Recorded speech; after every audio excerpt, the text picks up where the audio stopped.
Hello everyone, let's get started. Today our topic is sentence. आज हम समझेंगे वाक्य क्या है, इंग्लिश में सेंटेंस किसे कहते हैं और इसके different types according to its function. तो चलिए शुरू करते हैं। So what is sentence? Sentence की परिभाषा क्या है? सेंटेंस क्या है? सेंटेंस एक ग्रुप ऑफ वर्ड्स है। सेंटेंस क्या है? सेंटेंस एक ग्रुप ऑफ वर्ड्स है जो अपने आप को एक्सप्रेस करता है through which expresses complete meaning. Sentence क्या है? एक ग्रुप ऑफ वर्ड है जो एक कंप्लीट थॉट को एक्सप्रेस करता है। ये शुरू होता है कैपिटल लेटर से और ये किसी भी पंक्चुएशन मार्क से एंड होता है, जैसे कि फुल स्टॉप, क्वेश्चन मार्क आदि। सो सेंटेंस क्या है? हमने समझा sentence is a group of words and a group of words which does what? Which gives a complete sense, a complete thought. This is important. So what is a sentence? A sentence is a group of words that expresses a complete thought. And it begins with a capital letter but ends with a punctuation. So I hope this is clear. Now, moving to the structure of a sentence. अब हम समझेंगे sentence का structure क्या है।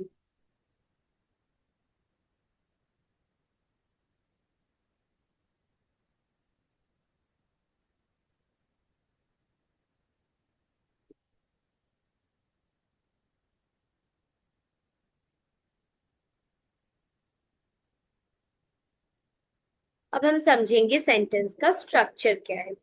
तो sentence का structure जो है, सेंटेंस में दो चीज जरूर होना चाहिए। सेंटेंस में एक सब्जेक्ट और एक प्रेडिकेट। सेंटेंस में दो चीज होने का बहुत जरूरत होता है और वो क्या है? एक है सब्जेक्ट और दूसरा है प्रेडिकेट। ये दो चीज सेंटेंस में होना चाहिए। अब सब्जेक्ट क्या है? Subject is the doer of action, जो भी किसी सेंटेंस में किसी कार्य को करता है। जैसे Ram plays football, okay, the cat is chasing the mouse. तो यहाँ राम, पहले सेंटेंस में राम प्लेज फुटबॉल, राम क्या कर रहा है? राम फुटबॉल खेल रहा है, यानी कि वो एक एक्शन को कर रहा है, एक कार्य को कर रहा है। तो यहाँ पे राम क्या हो जाएगा? Ram is the subject. तो सब्जेक्ट क्या होता है? Subject is the doer of action. या फिर सब्जेक्ट क्या होता है? या फिर subject is something or someone about whom or about which we speak in a sentence. अगर हम किसी भी पर्सन के बारे में, किसी भी चीज के बारे में, किसी भी एनिमल, किसी भी प्लेस, किसी भी चीज के बारे में अगर हम एक सेंटेंस में बात कर रहे हैं तो भी वो सब्जेक्ट हो सकता है। यानी कि हमेशा जरूरी नहीं है कि सब्जेक्ट जो है वो किसी कार्य को करेगा। ये भी हो सकता है कि हम किसी के बारे में बात कर रहे हैं, डिस्कस कर रहे हैं। जैसे Ram is a good boy, यहाँ राम कोई काम नहीं कर रहा है, कोई कार्य नहीं कर रहा है, लेकिन हम किसके बारे में बात कर रहे हैं? हम राम के बारे में बात कर रहे हैं, तो राम यहाँ क्या हो जाएगा? राम यहाँ सब्जेक्ट हो जाएगा। तो किसी भी सेंटेंस में दो मेन कंपोनेंट्स होता है, सब्जेक्ट और प्रेडिकेट। और हमने अभी अभी क्या सीखा है सब्जेक्ट के बारे में?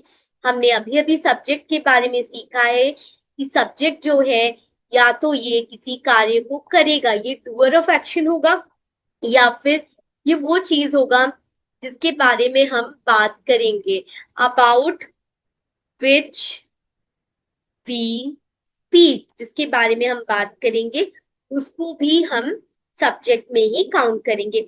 अब हम समझते हैं प्रेडिकेट क्या है। प्रेडिकेट क्या है?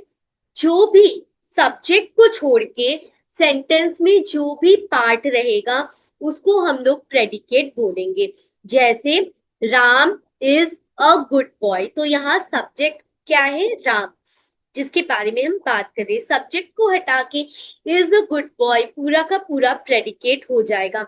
तो यानी कि प्रेडिकेट में वर्ब रहता है और भी दूसरे वर्ड्स रहते हैं जो डिस्क्राइब करता है एक्शन को या फिर सब्जेक्ट के बारे में कुछ बोलता है। जैसे Sita slept in the sun, so और the man slept in the sun, तो यहाँ सब्जेक्ट कौन है? द मैन, और उसने क्या कार्य किया? ही स्लेप्ट, स्लेप्ट वर्ब है, और ही स्लेप्ट इन द सन, ये पूरा का पूरा जो है स्लेप्ट इन द सन, ये प्रेडिकेट में आ जाएगा।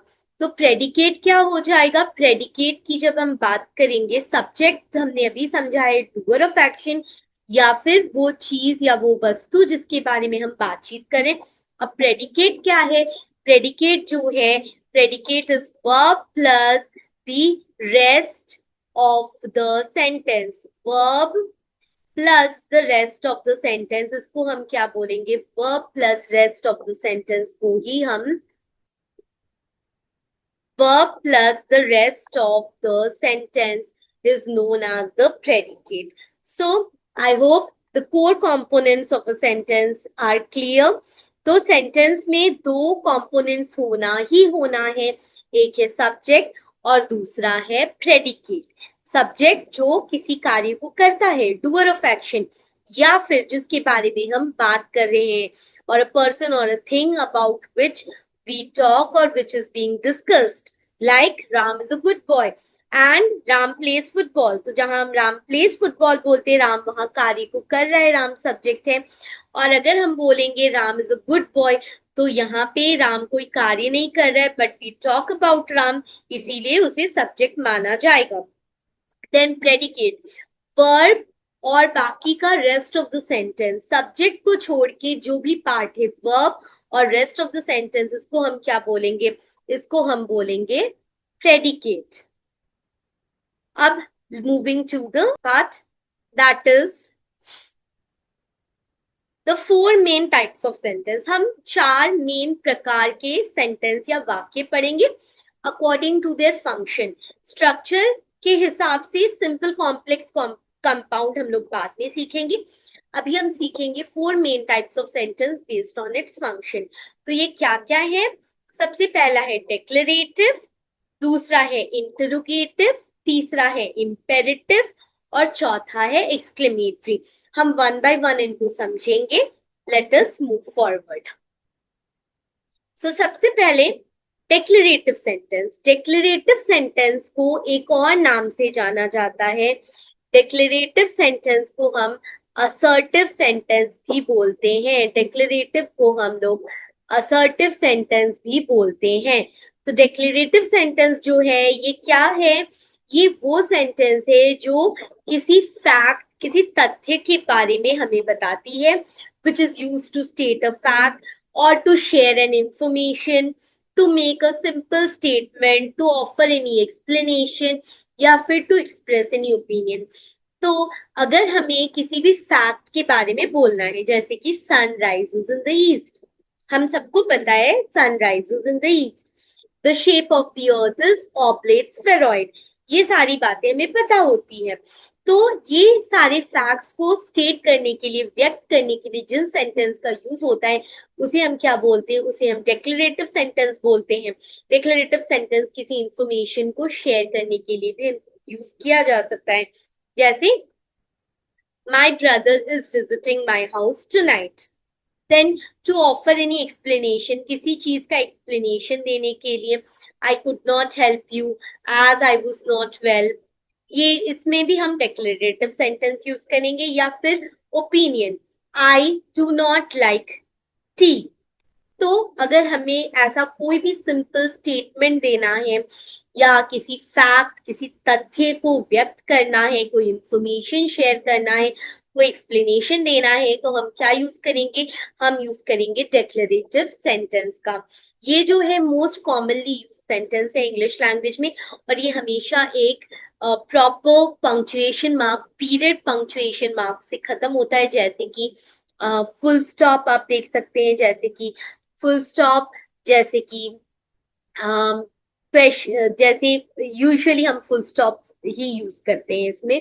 Then we can see an example, we have already discussed the sun rises in the east. एक और है, the telescope allows astronomers to observe galaxies millions of light years away। तो ये एक fact है, एक तथ्य है, एक सिंपल स्टेटमेंट है। टेलीस्कोप जो है वो एस्ट्रोनॉमर्स को अलाउ करती है to observe galaxies billions of light years away. अब फंक्शन क्या है डिक्लेरेटिव सेंटेंस का, हमने पहले ही डिस्कस कर लिया था। To state a fact, to share any information, to offer any explanation और to express any opinion. Same thing we are repeating here. और ये किसी फैक्ट को डिक्लेयर करता है, ये हमेशा एक पीरियड या एक फुल स्टॉप के साथ एंड होता है डिक्लेरेटिव सेंटेंस।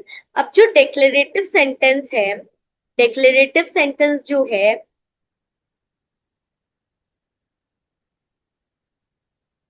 डिक्लेरेटिव सेंटेंस जो है या फिर असर्टिव सेंटेंस हम बोलते हैं, इसको डिक्लेयर करने के लिए यूज किया जाता है। So this is declarative sentence. ये जो डिक्लेरेटिव सेंटेंस है ये दो प्रकार के या दो टाइप के होते हैं। एक है इसमें पॉजिटिव और दूसरा है negative. Like I like coffee and I do not like coffee, so that is what it is used for. So affirmative sentence आप देख सकते हैं, डिक्लेरेटिव सेंटेंस दो प्रकार के होते हैं। इसमें से जो पहला टाइप है इसका नाम है अफर्मेटिव, इसको हम लोग पॉजिटिव सेंटेंस भी बोलते हैं।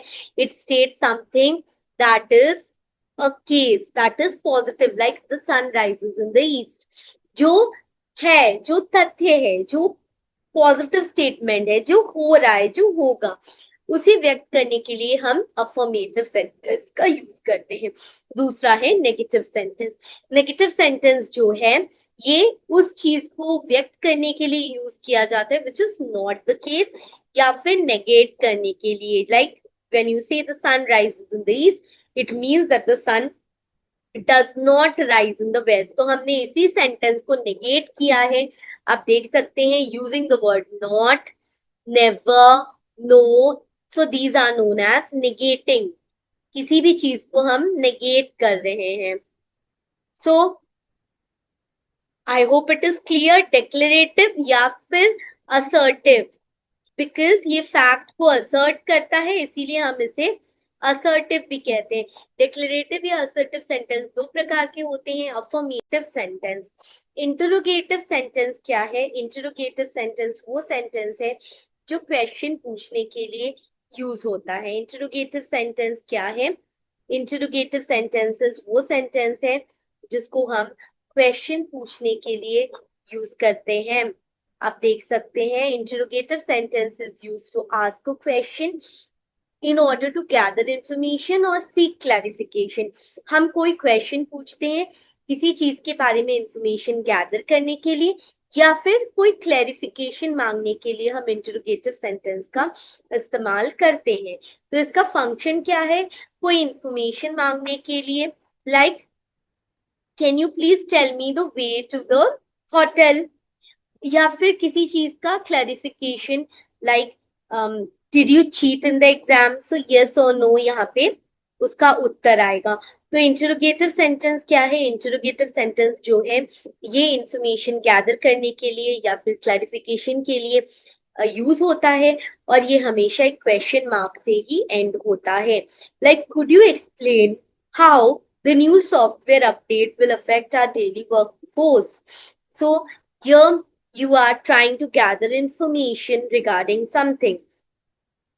तो इंफॉर्मेशन गैदर करने के लिए या फिर क्लैरिफिकेशन के लिए। और जो इंटरोगेटिव सेंटेंसेस है बच्चों, वो हु, व्हाट, वेयर, व्हाई, ये जो है इनको हम WH वर्ड्स कहते हैं। एंड ऑल्सो H वाले वर्ड जैसे कि हाउ, ये सारे वर्ड से शुरू होता है या फिर ये एक हेल्पिंग वर्ब से शुरू होता है। तो जब भी हम इंटरोगेटिव सेंटेंस की बात करेंगे, जब भी हम इंटरोगेटिव सेंटेंस की बात करेंगे, तो इंटरोगेटिव सेंटेंस जो है हमारा, ये या तो शुरू होगा हमारा WH वर्ड से, या फिर ये शुरू होगा हमारा किसी भी हेल्पिंग वर्ब से, जैसे कि कैन, would, do, is, ये सारे helping verbs हैं। So it will start with either a WH word or it will begin with a helping verb and it must always end with a question mark और ये जो है हमेशा question mark से ही end होगा. So I hope this much is creative sentences. सबसे पहला हमने अभी सीखा है कि इंटरोगेटिव सेंटेंसेस जो है ये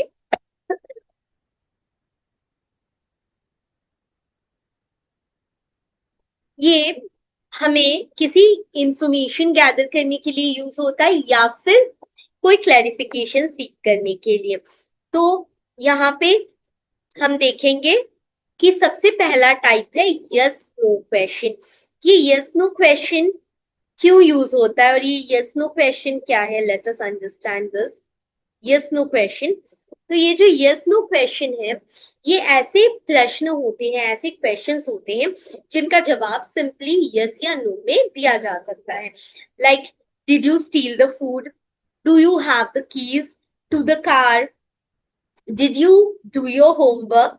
तो ऐसे प्रश्न जिसका उत्तर हाँ या ना में दिया जा सके ये यस नो क्वेश्चन होते हैं एंड ये यूजुअली हेल्पिंग वर्ब से शुरू होते हैं जैसे कि is, do, can, have, etc.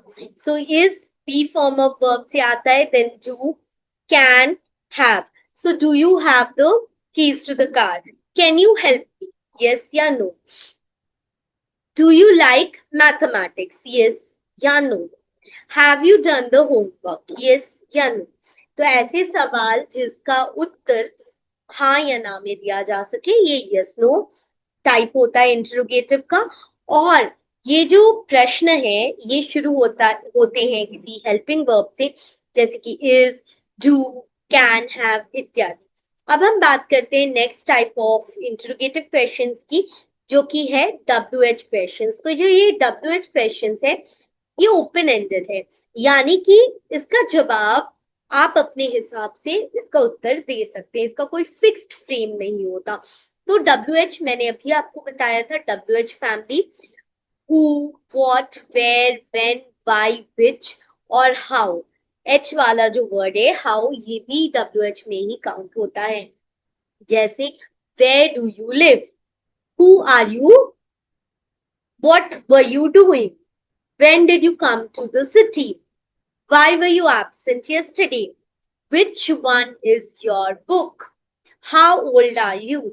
ये सारा जो है ये WH क्वेश्चंस है जिससे आप प्रश्न पूछ सकते हैं एंड इसका उत्तर पर्सन टू पर्सन वेरी करेगा.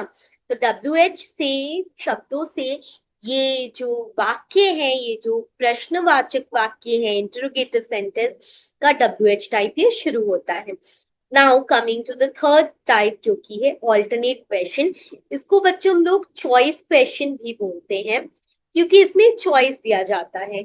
ठीक है, क्वेश्चन दैट ऑफर्स टू और मोर चॉइसेस. यहाँ सेंटेंस में ही आपको दो या उससे ज्यादा चॉइस दिया जाता है, उसी में से सिलेक्ट करके आपको उत्तर देना है. Like would you prefer tea और कॉफी. मेरे पास दो चॉइस है, इसी में से मुझे एक सिलेक्ट करना है.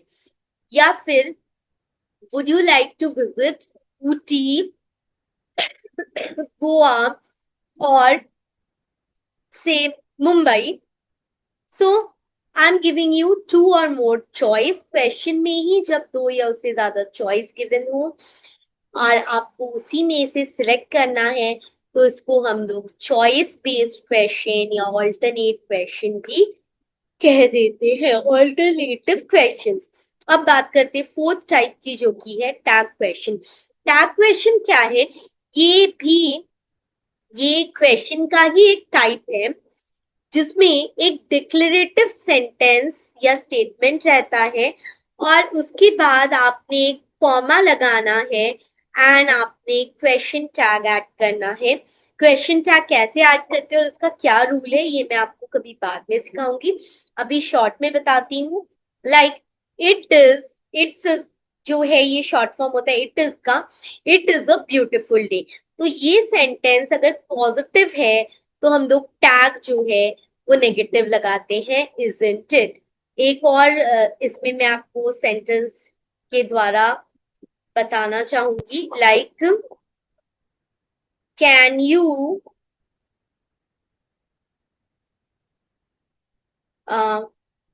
अगर मैं टैग यूज करना चाहूँ तो इसमें मैं सेंटेंस लगाती हूँ, you can ride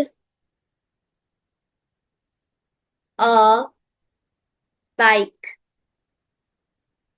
comma you can ride a bike. तो यहाँ कैन है हेल्पिंग वर्ब, तो कैन यहाँ पे कांट हो जाएगा आपका question tag, you can ride a bike can't you, it is a beautiful day isn't it. अब अगर हमारा जो सेंटेंस है, सेंटेंस हमारा नेगेटिव रहेगा तो टैग पॉजिटिव हो जाएगा, क्योंकि वाइस वर्सा होता है। यहाँ पे अगर सेंटेंस हमारा पॉजिटिव है तो टैग नेगेटिव हो जाता है, तो अगर सेंटेंस नेगेटिव रहेगा तो टैग पॉजिटिव हो जाएगा। Like it isn't raining there, it isn't, अब इसको हमने इजंट बना दिया है, इट इजंट रेनिंग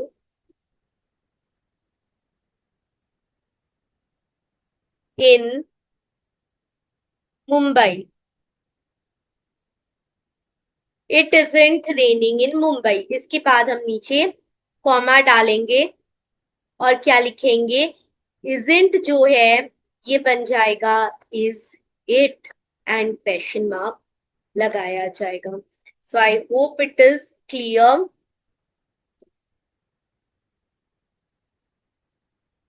फिर से बताऊंगी मैं, like it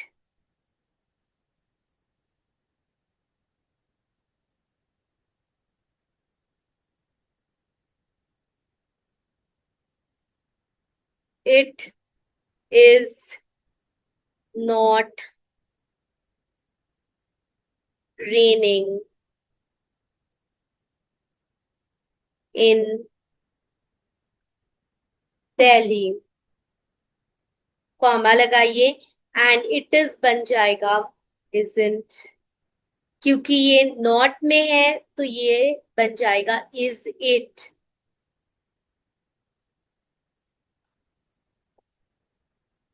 So I hope this is clear. It is a beautiful day, isn't it?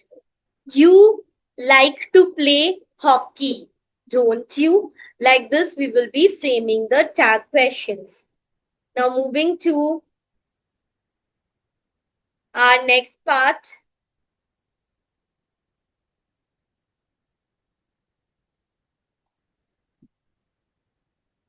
that is imperative sentences. Imperative sentence क्यों यूज होता है? Imperative sentence जो है ये किसी भी, ये कोई भी command, instruction, warning, polite request करने के लिए यूज होता है, and in fact it is also use to forbid someone from doing something. किसी को किसी चीज कार्य करने से रोकने के लिए भी हम इम्पेरेटिव सेंटेंसेस का इस्तेमाल करते हैं। तो इम्पेरेटिव सेंटेंस क्यों यूज होता है? इम्पेरेटिव सेंटेंस जो है ये यूज होता है कोई कमांड देने के लिए, कोई रिक्वेस्ट के लिए, किसी ऑर्डर के लिए, किसी को किसी चीज से रोकने के लिए, to forbid someone, to prohibit someone, etcetera.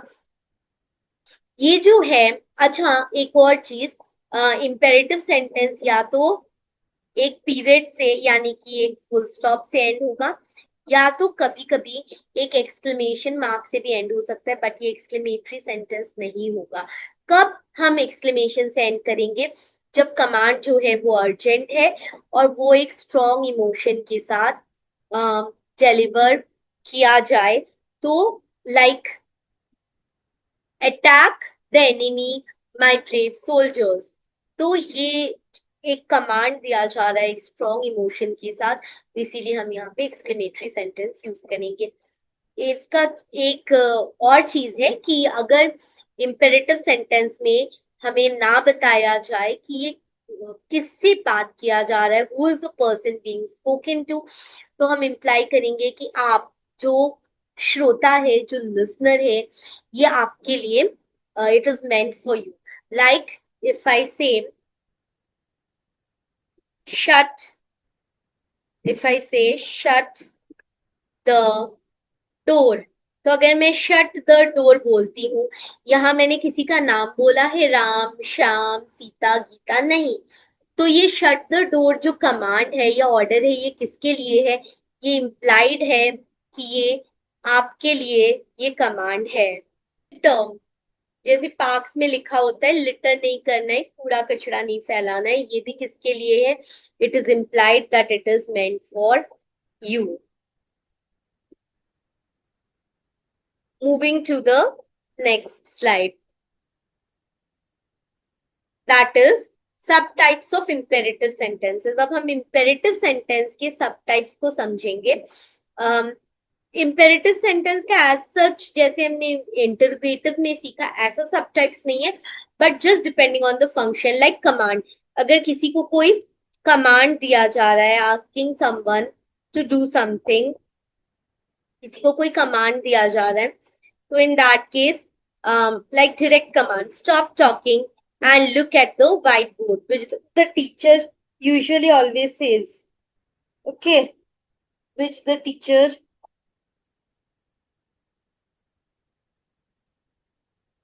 usually always says.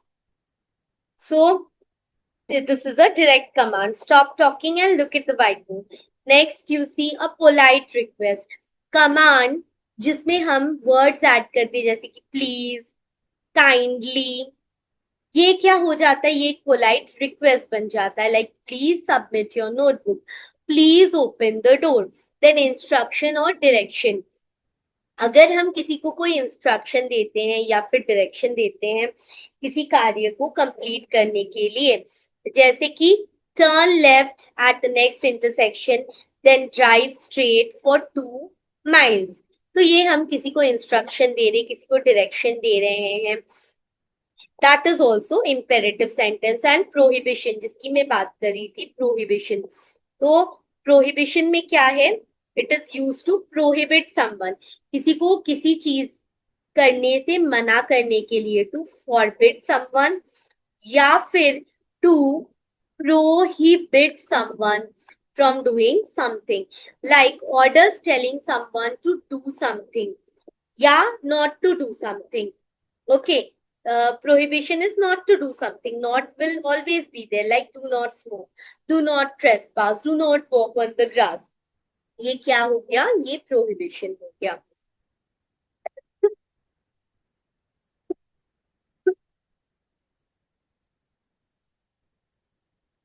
Now the fourth type, exclamatory sentence. तो exclamatory sentence क्या है?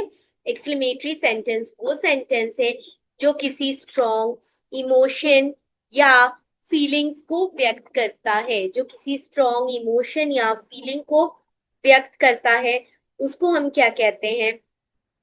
उसको हम कहते हैं एक्सक्लेमेटरी सेंटेंस. तो या तो ये किसी स्ट्रॉन्ग फीलिंग या किसी स्ट्रॉन्ग इमोशन को व्यक्त करता है, इसीलिए हम इसका इस्तेमाल करते हैं.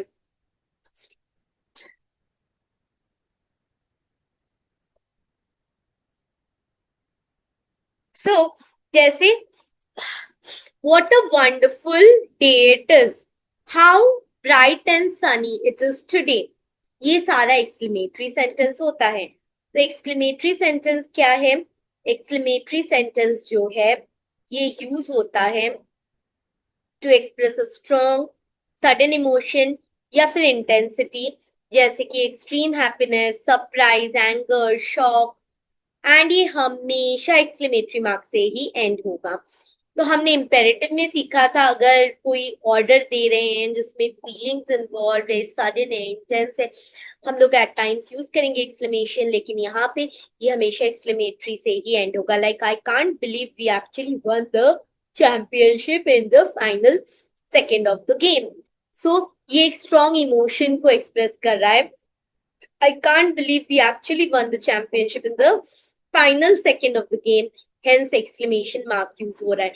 इसका फंक्शन है किसी भी स्ट्रॉन्ग फीलिंग को व्यक्त करने के लिए, कोई भी सडन इमोशन, कोई भी एक्साइटमेंट, गुस्सा, एंगर या सरप्राइज व्यक्त करने के लिए, जैसे हम लोग हुर्रे शब्द का यूज करते हैं, hurray we won the match, या फिर हम लोग अलास शब्द का भी इस्तेमाल करते हैं। अलास यूज होता है दुख व्यक्त करने के लिए, like alas we lost the match. Then many such words are there, you किसी गंदे चीज को बताने के लिए हम लोग यूज करते हैं। तो एक्सक्लेमेटरी सेंटेंस जो है ये डिक्लेरेटिव जैसा ही लगता है, बट इसका डिलीवरी का जो तरीका है ये डिफरेंट है। इसको हाई एनर्जी से बोला जाता है एंड एक्सक्लेमेशन वाले वर्ड्स पे स्ट्रेस किया जाता है।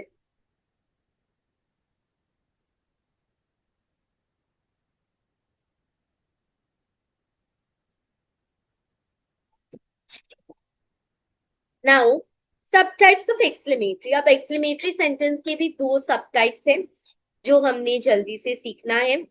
सबसे पहला क्या है? सबसे पहला है स्टैंडर्ड टाइप, जो प्योर एक्सक्लेमेशन व्यक्त करता है, यानी कि किसी इंटेंस इमोशन को ये बताता है, हमें किसी इंटेंस इमोशन को हमें ये बताता है। Like I can't believe we actually won the championship. दूसरा होता है फॉर्मली स्ट्रक्चर्ड एक्सक्लेमेशन। ये जो है ये दो शब्द व्हाट या हाउ, ये एम्फसाइज करते हैं किसी क्वेश्चन को, जो ये एम्फसाइज करते हैं quality without actually asking a question. Actually जो WH वर्ड्स है ये क्वेश्चन पूछने के लिए यूज होता है, लेकिन यहाँ पे एक्सक्लेमेशन में आप देख सकते हैं व्हाट एंड हाउ, ये दोनों WH वर्ड्स है, लेकिन ये क्वेश्चन नहीं पूछ रहे, ये इमोशंस को व्यक्त कर रहे हैं। Like you can see what a brilliant idea that was, या फिर how beautifully she sings। तो ये हो गया एक्सक्लेमेटरी सेंटेंस जो आपके इमोशंस एंड फीलिंग्स को एक्सप्रेस करने के लिए यूज होता है। एंड इसके भी सब टाइप से एक जो आप WH वर्ड से यूज करते हो, what and how, what a beautiful dress it is, how beautifully she sings। ये हो गया आपका फॉर्मली स्ट्रक्चर्ड एक्सक्लेमेशन। एंड दूसरा होता है जो आप प्योर इंटेंस इमोशंस को व्यक्त करते हो, like I can't believe we actually won the championship, और I can't believe that grandpa is no more here. So I hope it is clear.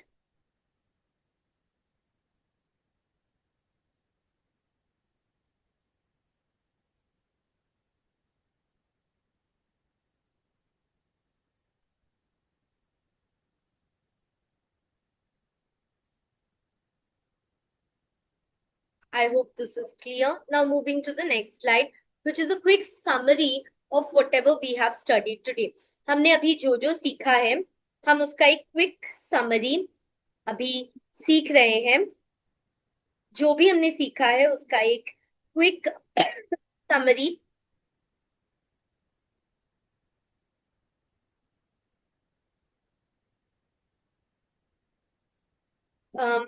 you can see here।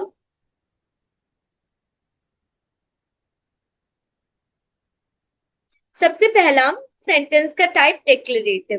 तो declarative sentence जो है आप देख सकते हैं, डिक्लेरेटिव सेंटेंस जो है इसका काम होता है किसी तथ्य को बताना, टू स्टेट अ फैक्ट और simply to make a statement. ये पंक्चुएशन मार्क फुल स्टॉप से एंड होता है। एक एग्जाम्पल जैसे the coffee is hot. Interrogative इसका काम है क्वेश्चन पूछना, ये क्वेश्चन मार्क से एंड होता है, जैसे इज द कॉफी हॉट। ये WH वर्ड या फिर किसी हेल्पिंग वर्ब से ये सेंटेंस शुरू होता है और क्वेश्चन मार्क से एंड होता है। तीसरा है इंपेरेटिव सेंटेंस, जो किसी request, command, order, forbid, prohibit, इन सब चीजों के लिए यूज होता है। ये भी फुल स्टॉप या एक्सक्लेमेशन मार्क से एंड हो सकता है, लाइक ड्रिंक योर कॉफी। और यहाँ पे इम्प्लाइड है, जहां पे पता होता है कि जो लिसनर है, जो श्रोता यानी कि यू, आप ही इसमें जो है आप ही को ये कार्य करना है, the sentence is intended for you. Next, exclamatory sentence to express strong emotions या फीलिंग। ये जो है हमेशा एक्सक्लेमेशन मार्क से एंड होता है, जैसे the coffee is incredibly hot. तो एक सेंटेंस है जो फीलिंग्स को या इमोशंस को व्यक्त करता है। So that's it.